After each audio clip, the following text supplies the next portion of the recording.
Okay, we are live. Right, we are going to shift gears to H238 and walk through the latest draft, which is 1.2 with our legislative council. Good morning again.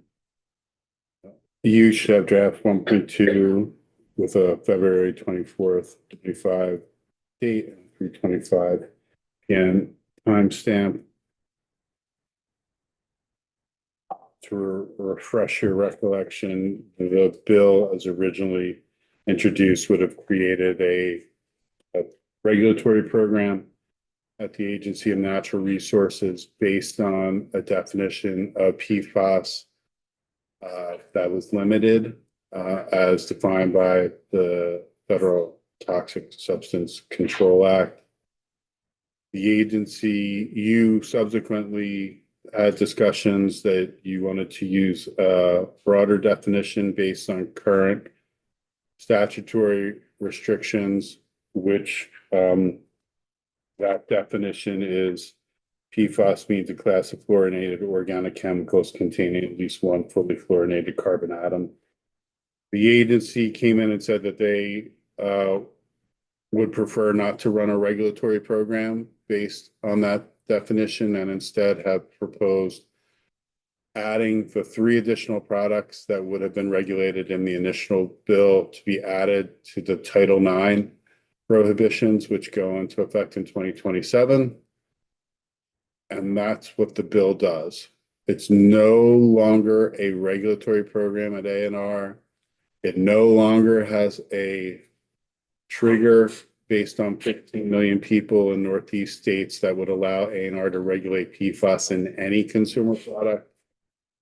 It is an amendment which adds 3 products to the existing subchapter in Title IX regulating PFAS in consumer products. The significant change that is made is in page 1, line 13 to 19 in the definitions for PFAS in consumer products and the definition specifically of intentionally added.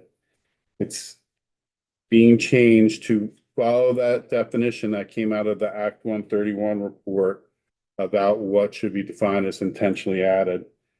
It means the addition of a chemical that serves an intended function in the manufacturing of a product or the final product. You then wanted the manufacturer to have known or reasonably ascertained the fact that the PFAS was present. So that's that second sentence. And then you wanted to clarify that PFAS that's present in a product simply because of the use of water would not trigger any regulatory requirements. So I added this sentence, which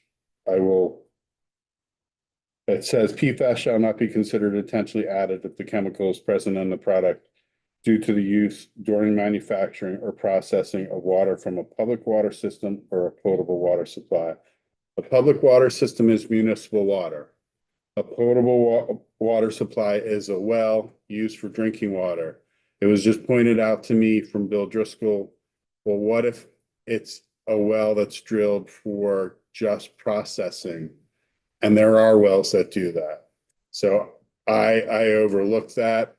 And if it's a groundwater well used just for processing, it's not going to have a potable water supply permit. And so I think you need to, if you want to, clarify that definition, that last sentence needs to be clarified. Then there's the question of whether or not this definition of intentionally added is consistent with definitions of intentionally added in other programs. It is not. It is not consistent with the PFAS or really chemicals and menstrual products chapter. It's not the same as the PFAS in firefighting equipment, and it's not the same for PFAS in food packaging. Are all of those the same? Yes, they're the same as what's originally in the PFAS for consumer products. But They don't have that in the manufacturing of a product or the final product. They just have that serves an intended function in the product component. Representative Sacco. We can just go back to the water again. If this, when we say public water system, you said that's municipal. Does that mean municipal like anywhere in the United States? Or what if the product's manufactured overseas or different country? Well, the term really references systems that are permitted in Vermont as public water systems. But you could if you wanted to apply to any government regulated water system, I could do that. Just wondering if we wouldn't be unintentionally capturing, you know, or disallowing products that would be made someplace else, you know, their water supply. Or if we actually the other way around, right? Like maybe there are other places where their water supplies are contaminated, but they're considered drinking Safe. water in those places. And we don't want products to be using those chemicals. The other option is just to move back to go to a broader. It's not going to be considered intentionally added if the chemical is present in the product due to the use during manufacturing or processing of water. Of water with the chemical present. And you're not limiting it to a public water system, you're not limiting it to a potable water supply or processing well, it's just the water is the source of the chemical. So, is that, I'm just wondering about, do we know like if there's places where a product could be contaminated in a way which we would find unacceptable due to contamination from water? I don't know of any particular, but I think you heard testimony on that. I thought did an A&R say something about that? They were concerned about contamination from water. the product, I guess. So I guess I need to have a clarification on the structure here. I thought we were amending this definition and it would apply to those other products that are going into effect in 2027.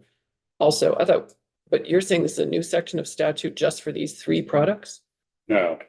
So There are multiple subchapters in Title IX that relate to PFAS and products. Most of those are in one subchapter related to PFAS and consumer products.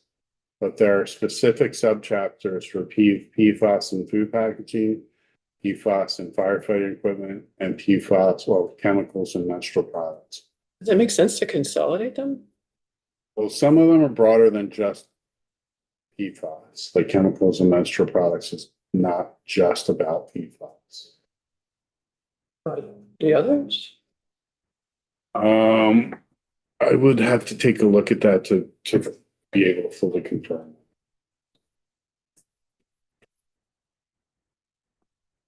Representative Chapin. I'm sorry if I missed this at the beginning, and maybe I'm just missing something in general. I thought many of those things were actually in the Department of Health statutes. They are currently in the Department of Health statute, but the General Assembly decided to move them to Title IX beginning in 2027.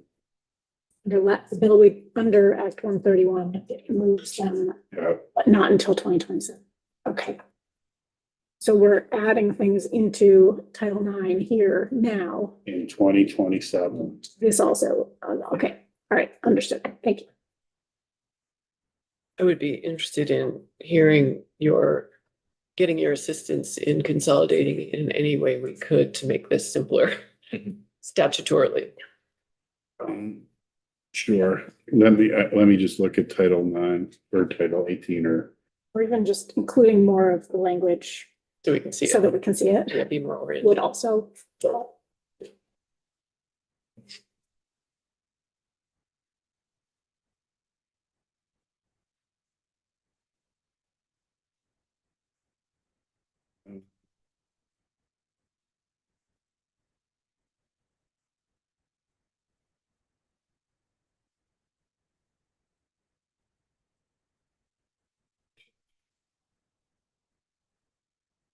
I think you could do it for firefighting equipment. But it's gonna be a little bit more, well, I'm gonna have to look at some of the distinctions that are made there. And I think you can do it for food packaging. The firefighting equipment is a little bit different. I can look at that.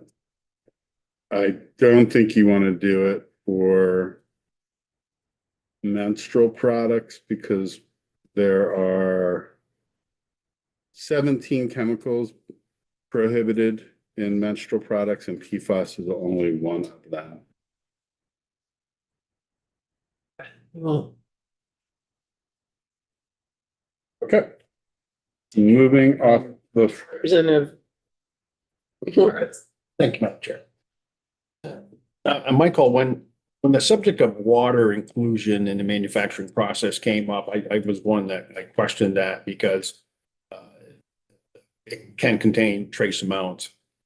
But my thought was, I wasn't necessarily envisioning we'd limit it just to water. There may be other compounds or chemicals, such as if you're baking a cake and you're using pancake mix or cake mix, and there's trace amounts in there of something. It's unknown. It's unintentional. It's not added for a specific purpose to, so water repellent, et cetera. So I'm wondering what the feeling is about trace amounts in other components, not just water. well, there It's is, unknown. the intentionally added definition is conditioned on the definition of what's known or reasonably ascertainable, which means all information in a person's possession or control. Plus all information that a reasonable person similarly situated might be expected to possess, control, or know. So if you're just the general manufacturer, you've sourced your product and you've done what you would reasonably be expected to do, and you haven't identified that chemical because it's a contaminant or it was a byproduct, et cetera. I think you would not be held liable here because it would not be construed intentionally added. Okay, that's answers my question, and that's what I was intending or hoping that intentionally added would exclude those components that may or may not contain a trace amount. Another question that's been raised is whether or not, actually, I'm not even sure I can characterize it correctly, but you, in the back of the room, I mean, would this definition account for if the machine that something is made on had a component that had PFAS in it? But it wouldn't be intentionally added, obviously, so I guess I feel like this would not cover that, wouldn't include that.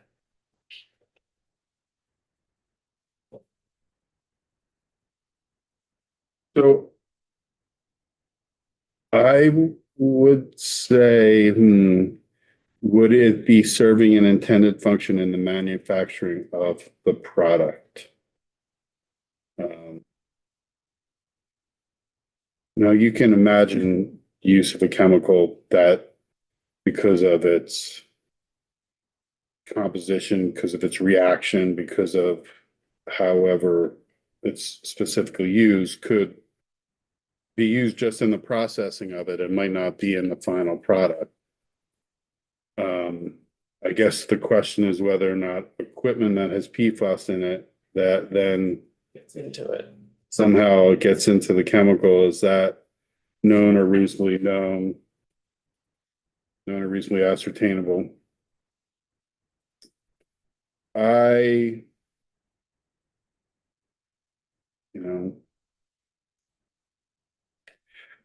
That will be a fact decision for the enforcing entity. I think that is one of those questions where I can't answer it definitively because what's the manufacturing piece of equipment? Is it, I couldn't say if the manufacturer would reasonably know that was going to add PFAS to the product. I can't say that. Representative Pritchard. So doesn't that leave it kind of subjective when it gets to that? Well, enforcement is in a way subjective and fact dependent. Fact dependent is really more the appropriate way to define it, but there will be discussion about if they need reasonably ascertainable. Yeah, I mean, might be disagreement on it.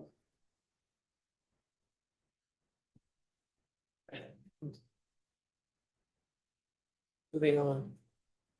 Can I just get clarification? You may, So for some reason, I'm not understanding this because it says intentionally added means the addition of a chemical. So it's not saying PFAS, right? Manufacturing or product or the final product. The addition of PFAS must be known or reasonably ascertainable by so the manufacturer knows or reasonably. And then it goes on for this additional. So how is that? Is that limiting PFAS in manufacturing or just saying that the manufacturer needs to know that PFAS is being used? Well, if the product's gonna be prohibited, the PFAS has to be intentionally added. And the manufacturer either needs to know or knew that the PFAS was added or reasonably ascertainable that during the manufacturing process or otherwise, it was going to be in the final product. But where does it say it would be prohibited? I mean, is it in I'm sorry if I'm missing that it's. You haven't gone there. Okay. It's on page 3. Okay, sorry, I was just like confused. Thank you. Yep. Gotcha. Should I move on? yes. So page 2 is the definition of the 3 classes of products that are being added to the prohibition. One is cleaning product, and these definitions are the same as what you saw from the Act 131 report. Compound intended for routine cleaning, including general purpose cleaners, bathroom cleaners, glass cleaners, carpet cleaners, floor care, hand soap. It does not mean any antimicrobial pesticide. Dental floss, a string-like device made of cotton or other fibers intended to remove plaque and food particles from the teeth, reduce tooth decay, and may be coated with wax for easier use. Fluorine-treated containers, fluorinated treated plastic, or another fluorinated container listed by the Attorney General by rule. So in this, initially, it was the Secretary of Natural Resources was adopting it by rule. The Attorney General does have rulemaking authority under this chapter, so the AG would be adopting rule. I've only seen a few different rules from the AG over time, but they have done it. They know how to do it. So it'd be the AG doing it by rule. Page 2, line 16, that definition of known or reasonably ascertainable. We've already discussed, it was the same as what was in Act 131. And then you get on page 3 to the specific new prohibitions for cleaning products. And manufacturers shall not manufacture, sell, offer for sale, distribute for sale, or distribute for use in the state of cleaning product to which PFAS have been intentionally added in any amount. Does not apply to sale or resale of used products. Same construction for the statute on dental floss. Manufacturer shall not manufacture, sell, offer for sale, distribute for sale, or distribute for use in the state dental floss to which PFAS have been intentionally added in any amount. Again, it does not apply to resale or sale of used products. Representative Bartholomew is going to corner the market on that. Sorry. Use dental floss? I mean, it's the same question I asked before. So when you look at this chapter with every product that is banned, sub A is the ban, sub B is the exception for used products. This is just the they just use the same structure. Even if it doesn't make sense. So This is where I think could we consolidate if it's A, if they all say A and B, could you just not have a list of the products that are being phased out? I mean, you could do that, but you are there's 1, 2, 3, 4, 5, 6, 7, 8. There's 8 other categories of products. As in, this is consumer products and then there are 8 others. Okay. But the consumer products section, couldn't we consolidate it? You could, and you could add food packaging, Firefighting.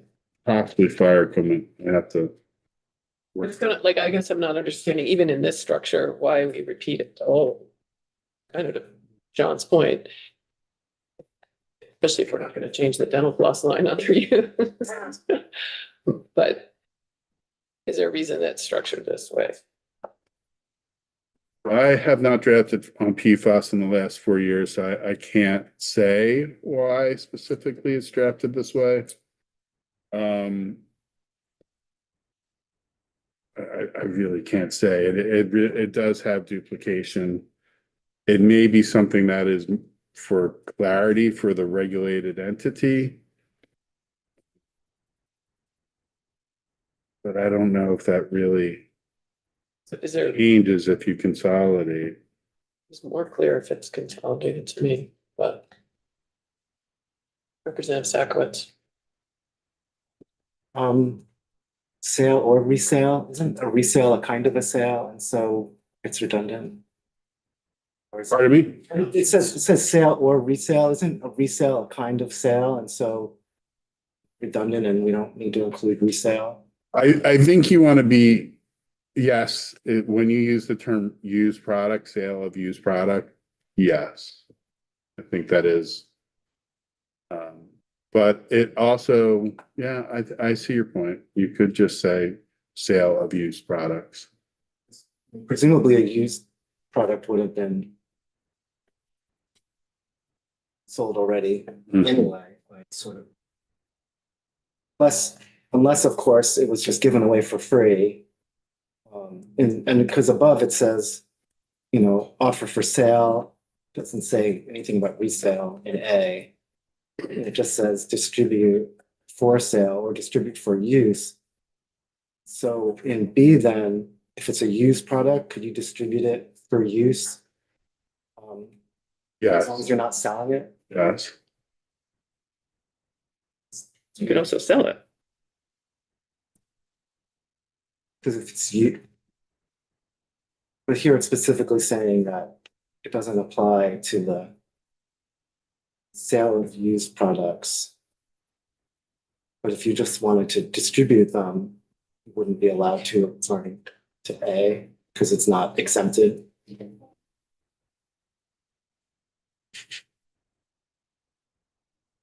I think we're getting a little, If you yeah. have a product that has PFAS in it and you give your used dental floss to Representative Bartholomew for use and you don't get any compensation for it, that's okay. I think if you don't get compensation for it under A, you can't do it because it's not excluded in B. But it doesn't, well, you could say sale or resale or distribution of used products. Sale or distribution of used products. Used. Anyway. Representative Chafin. Yeah, can somebody just tell me why we actually want to allow PFAS in used products for these 3 categories in particular? I can understand it in other categories, but I don't understand it here.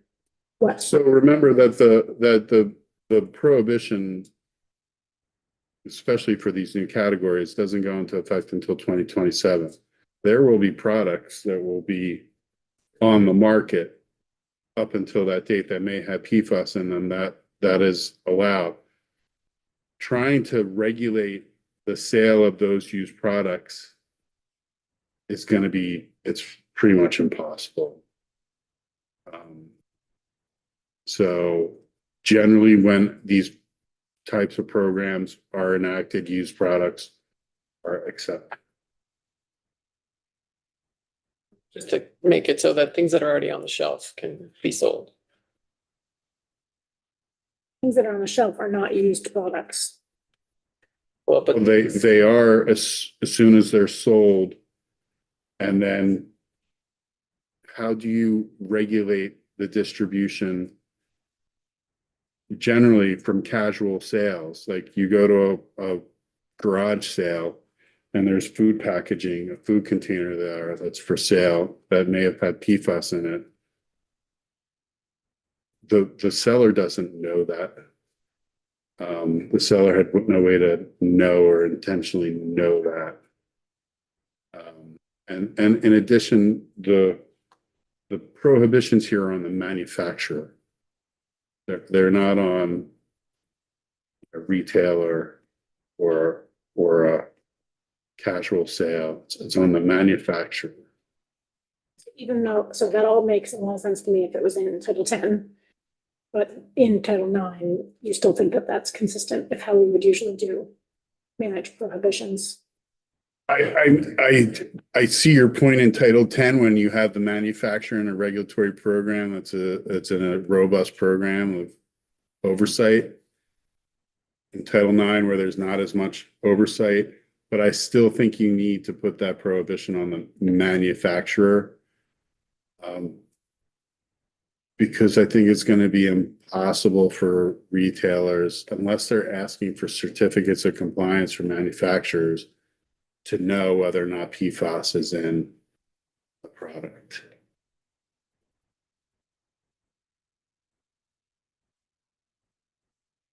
Thank you for the explanation. Representative Sacco. So does part B's of these sections also just apply to manufacturers, or is that to everybody? Because in A, it says a manufacturer, but in B. Well, this section is the ban on the manufacturer, so it is really just on the manufacturer. So then, when we're talking about the resale of used products, sorry, the sale of used products, that would be the manufacturer selling used products. Yeah, again, I didn't draft this language, like, and the Person sitting. like construct of this language. I see your points. It could be clarified. I'm just wondering if B is we not actually there. do want to have manufacturers not sell used products that have PFAS in them. And do Because they ought manufacturers to sell know. used products? To your point. Refurbished. It's like send something back and they refurbish it. So they do. Dental floss, fluorinated containers and cleaning products? Yeah, probably. Yeah.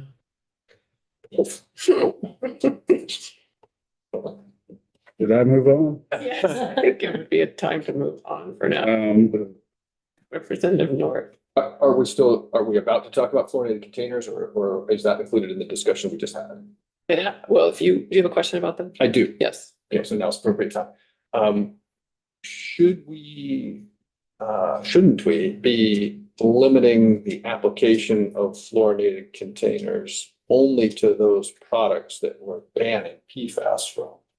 Rather than just all other, but there are plenty of products that we're not banning PFAS from, and that they may be contained in fluorinated containers. That's a policy question. Right. Yes. That's why. I mean, But the way it reads, first of all, to question to yeah. refrain, is that the correct reading of?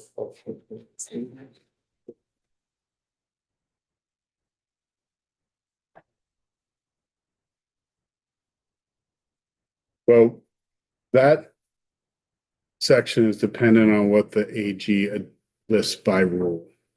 So right now, I think you're giving that AG, whomever it may be, the authority to designate which type of fluorinated containers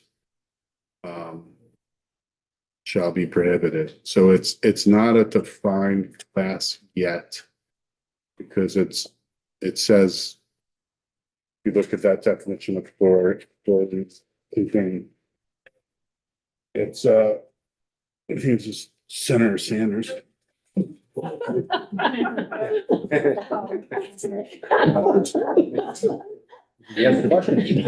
only rings for Senator Sanders. It's a fluorinated treated plastic container or another fluorinated container listed by the Attorney General. You won't, there may not even be a ban if the AG doesn't go to a rulemaking. So there's looks like you're banning it, but it won't be banned until the AG adopts that list of containers by rule. To delegate that much authority from legislature to.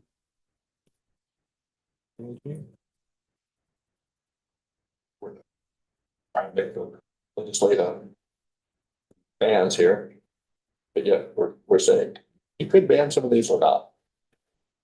They basically, I think that's what, is that the way I'm interpreting this? Yes, yes. I will say that when you get into the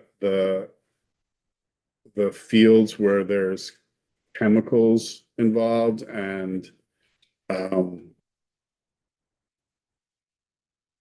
there's various uses of those chemicals, sometimes the legislature is best to delegate. Here, I think you have a policy discussion. For example, fluorinated containers, some of them contain pesticides. EPA has been trying to get pesticide manufacturers to eliminate fluorine in their containers. But I don't know the status of that. I know that they prohibited the largest manufacturer last year from doing it. That doesn't mean the smaller manufacturers aren't doing it. You know, I also staff ag, and there's a whole line of products called like stimulants. They're not fertilizers, they're not pesticides, they're not technically supplements. There's things called like kicking chicken and that is they might be in fluorinated containers. Would it be possible to clarify in the language relative to fluorinated containers to narrow the definition of what we're banning to just the products for which we're banning? So it would be the fluorinated container for those products that are otherwise banned for containing PFAS. Yes, right. I think that's a policy decision. But it's possible. Yeah. Yeah. Thank you. Representative Tagliavia, then I don't Chapin. know if this is a question I can answer, but with respect to the fluorinated containers, if we're talking about plastic containers, they're lightweight, they can be made durable, they're not subject to corrosion, easily subject to breakage. What options are we leaving certain manufacturers for being able to move their products from manufacturer to retail if we do this? I know there are options. I don't know the specific options. Again, I know that EPA ordered a pesticide manufacturer or pesticide container manufacturer to eliminate fluorinated compounds in their packaging last year, and the manufacturer agreed to do so. So that manufacturer obviously had an alternative. So I do know that there are alternatives for every specific type of packaging or product. I can't answer that. Representative Chapin. Two quick notes. One is, it looks like in this version we're looking at right now, fluorinated containers is the language on page 3. Yeah. So just need to make that language consistent with the definition. And then, so if you didn't draft this, where, can you just explain where this language came from? Sorry, I missed that at the beginning. I'm sorry, could you repeat that? Keep saying that you didn't draft this. Can you just explain where this came from then? So I didn't draft the structure of Title IX as it is today. Yeah. Katie McLean did that. I did draft what's in front of you. Thank you. Okay, but you're trying to fit into a structure. But I'm trying to fit it into a structure that I did not draft. And to that end, Section 2, all of the sections in Title IX and 2494 have been used up. So which never happens. So we had to redesignate sections so that they follow in order, which you may not need if you consolidate everything into one subchapter. But that's what section 2 is. It looks weird. It's because we literally ran out of numbers in that chapter. Oh, with the Qs and the Ps. Yeah. And then section 3, and I'm moving ahead because that's supposed to be in ag. There's a report back from A&R on or before January 15, 2027 to the General Assembly, summarizing how regulatory programs in other states have been implementing using a definition of PFAS, and that definition would be the class of fluorinated organic chemicals containing at least one fully fluorinated carbon atom. So that broad definition of PFAS, I think you heard from the agency that they had some anxiety about running a regulatory program based on that definition because of the large class of products and chemicals that involved. This is having them come back and say, hey, how have other states implemented a regulatory program based on that definition? If they have implemented one, what have the obstacles been? The staffing required, the time frame under which each state implemented the program, a recommendation based on those other states, whether Vermont should establish a regulatory program based on that broad definition, staffing, time frame, et cetera. And then any other information that the secretary determines is necessary for the purpose of informing the General Assembly. Thank you. And then the effective dates of the report would be effective July 1, 2025. As I referenced earlier, the other sections would be July 1, 2027, when everything else is moving from Title 18 to Title 9.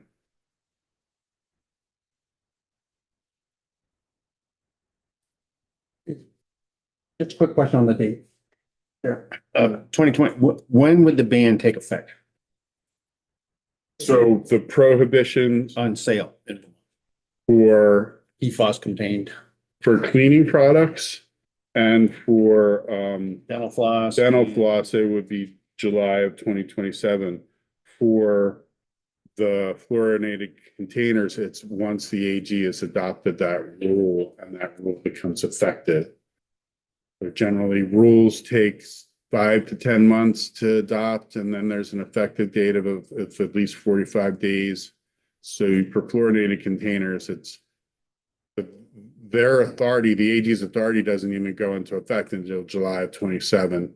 And then probably a year to 18 months after that for whatever the AG listed by rule, if anything. Again, That was just my concern for asking if it's doable. Timeframe looking forward, what we're trying to intentionally do by definition. all right, let's take a break for a 5-minute break. And then it's after the hour.